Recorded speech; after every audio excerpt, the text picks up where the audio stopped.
ओम शांति। बाल्यकाल से श्रेष्ठ यज्ञ रत्नों के संग का सौभाग्य प्राप्त करने वाली आदरणीय ईशु दादी जी, यज्ञ कारोबार की विधि पूर्वक संभाल करने वाली, ब्रह्मा बाबा के साथ महत्वपूर्ण पाठ बजाने वाली, नाम अनुरूप बहुत शांत एवं गुप्त रहने वाली। आइए आज ऐसी अनेक विशेषताओं की धनी यज्ञ आदि रत्न साकार बाबा और मम्मा के हस्तों पली दादियों की छत्र छाया में बड़ी हुई हम सबकी अति स्नेही ईशु दादी के जीवन की कुछ अविस्मरणीय एवं प्रेरणास्पद बातें सुनते हैं। ईशु दादी का जन्म हैदराबाद सिंध में हुआ था। आप लच्छू दादी की लौकिक बड़ी बहन थी। यज्ञ के आरंभ से ही आपकी लौकिक माँ ओम मंडली में जाया करती थी। सन 1937 में 7 वर्ष की अल्प आयु में आप अपनी लौकिक माँ के साथ ओम मंडली में आई। आप उन सौभाग्यशाली आत्माओं में से हैं जिन्होंने बाल्यकाल से मम्मा बाबा दीदी दादियों की पालना प्राप्त की। आपकी प्रारंभिक लौकिक अलौकिक शिक्षा बाबा द्वारा छोटे बच्चों के लिए खोले गए बोर्डिंग स्कूल से हुई। आपका अलौकिक नाम पूर्ण शांता था। यज्ञ के आरंभ से ही आप बाबा के संग रह करके यज्ञ कारोबार संभालती थी। आप यज्ञ सहयोग, पत्र व्यवहार करना, मुरली लिखना आदि की सेवा करती थी। आपका साकार बाबा के साथ विशेष महत्वपूर्ण पाठ रहा। आप बाबा की दिनचर्या से भली भांति परिचित थी। 1950 में यज्ञ के आबू आने के पश्चात आपने ब्रह्मा बाबा के साथ पत्र व्यवहार की सेवा संभाली। आप बाबा की कॉन्फिडेंशियल सेक्रेटरी थी। आप सारे पत्र पढ़कर नोट करती और तय करती थी कि कौन से पत्र बाबा को सुनाने हैं। फिर बाबा को सुनाकर आप उनसे जवाब लेती। आप बाबा द्वारा लिखे सिंधी अक्षरों के पत्रों को अच्छी रीति समझकर उस पर हिंदी अक्षर से लिख सबको पत्रोत्तर भेजा करती थी। विश्वरतन दादा की मदद से आप पत्रों को पोस्ट द्वारा भिजवाती थी। आरंभ से ही आप यज्ञ कार्यालय में कोषाध्यक्ष के शाब्दिक और लाक्षणिक अर्थ स्वरूप में यज्ञ की भंडारी संभालती थी। इकोनॉमी आपका नेचुरल नेचर था। भारत स्थानांतरित होने के पश्चात यज्ञ में आर्थिक तंगी का दौर चला। यज्ञ में समर्पित भाई बहनें अपने निजी उपयोग के लिए कभी एक पैसा भी नहीं रखते थे। वे अपनी जरूरतें यज्ञ से ही पूरी करते थे। आप यज्ञ के एक एक पैसे का हिसाब रखती थी और बाबा को पूरा पोता मेल देती थी। आप सदा अलर्ट और एक्यूरेट रहती थी। आपने यज्ञ रक्षक बन यज्ञ की संभाल की। इस प्रकार आप अकाउंट डिपार्टमेंट संभालने के भी निमित्त बनी। आपने अंत तक ये सेवा बड़ी जिम्मेदारी के साथ निभाई। आप बहुत सादगी से रहती थी। आप अपने लिए कभी कोई खर्च नहीं करती थी। आपकी लिखावट मोती समान बहुत सुंदर थी। आप बाबा की मुरली के नोट्स लिखती थी। बाबा की मुरली फास्ट चलती थी। आप अपने शॉर्ट हैंड से नोट्स बनाती थी। आप जो मुरली सुनती उसे लिखकर बाबा को सुनाती थी। आप बाबा द्वारा चलाई मुरली लिखकर सेवा केंद्रों पर भिजवाती थी।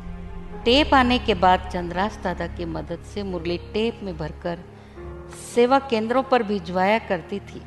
आपके पास ज्ञान का सारा सार रहता था। बाबा आपको स्नेह से रिपोर्टर कहते थे। आप चित्रगुप्त समान सबके बीच चक्कर लगाकर सबका चित्र अपनी आंखों में समाकर मम्मा बाबा को बताती थी कि कौन क्या कर रहा है, कौन ईश्वरीय मर्यादाओं का उल्लंघन कर रहा है, कौन खड़े होकर खा रहा है, कौन ऊंची आवाज से बात कर रहा है, आदि आदि। फिर बाबा की उन पर मुरली चलती थी और बाबा सबको डायरेक्शन देते। आप दीदी दादी की राइट हैंड बन यज्ञ के कारोबार की देखरेख करती थी। आपका दीदी और दादी के संग ही उठना बैठना रहना भोजन आदि होता था। बाबा के अव्यक्त होने के पश्चात आपका विशेष पाठ दीदी मनमोहिनी, दादी गुलजार और प्रकाशमणि दादी के साथ रहा। यज्ञ के सब प्रकार के छोटे बड़े कार्य बाप दादा की सलाह एवं परामर्श से ही होते थे और आप चारों ही बाप दादा के सन्मुख बैठ यज्ञ कारोबार के विषय में बाप दादा से राय सलाह करते थे। जब बाबा का अव्यक्त पाठ चला, बाबा रात भर बच्चों से मिलते थे। आप बाप दादा द्वारा चलाई अव्यक्त मुरली को बाप दादा के साथ बैठ नोट करती थी। आप अपनी सेवा बहुत प्यार से करती थी। 1973 से मधुबन में मुरली विभाग के राजू भाई जी अव्यक्त मुरली के बाद व्यक्तिगत मुलाकात को नोट करने की सेवा करने लगे। आप बाबा पर संपूर्ण निश्चय रख यज्ञ में हर प्रकार के छोटे बड़े विघ्नों को सहज खुशी खुशी से पार कर लेती थी। आपको कभी किसी भी बात पर संशय नहीं आता था। बैगरी पार्ट में भी आपको सुविधाओं की कभी कमी महसूस नहीं हुई। आपका याद का चार्ट एक्यूरेट रहता था। आपके दिल में बाबा के सिवाय कोई नहीं था। आप सच्चा चार्ट, पोता मेल और रिकॉर्ड का प्रैक्टिकल स्वरूप थी। बाबा के प्यार में समाये रहना आपको ऐसा योग रहता था जैसे बाबा चाहता है वैसे आपने अपना रिकॉर्ड रखा। आपका एक्यूरेसी का रिकॉर्ड था। आप कभी किसी पर क्रोध या आक्रोश में आकर ऊंची आवाज से नहीं बोलती थी।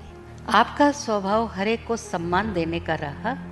आप कभी भी किसी की बात किसी दूसरे को नहीं कहती थी। आप कभी किसी की बात बीच में कट नहीं करती थी। बाद में भले जो सही है वही कहती थी। ईशु दादी उमंग, उत्साह तथा बच्चे समान मासूमियत की सर्वोत्तम उदाहरण थी। आप अंतर्मुक्ता और गरिमा का आदर्श रूप थी। आप सदा खुश रहती थी और सबको खुश रखती थी। बाबा कहते थे सदा खुश रहो, कभी किसी बात से चेहरा मुरझाई नहीं, इसलिए आप सदा उमंग में रहती थी।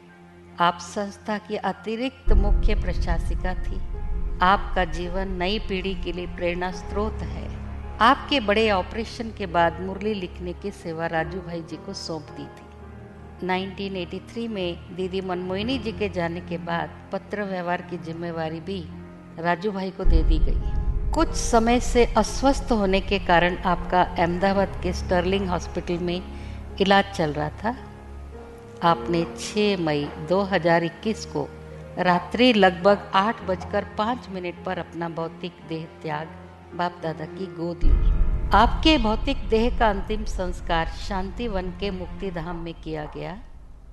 ऐसी न्यारी और प्यारी, एक नामी और इकोनॉमी की मूर्त, अंतर्मुखी, सदा सुखी एवं रमणीक बाबा के अनन्य रत्न सर्वस्नेही ईशु दादी को उनकी पुण्यतिथि पर हमारी भावभीनी श्रद्धांजलि। आपके दिव्य कर्तव्य, त्याग, तपस्या और अथक सेवा, सरल एवं निर्माणचित स्वभाव, निश्चल ईश्वरीय प्रेम, कर्म कुशलता जैसे गुण हमें सदा प्रेरित करते रहेंगे। ओम शांति।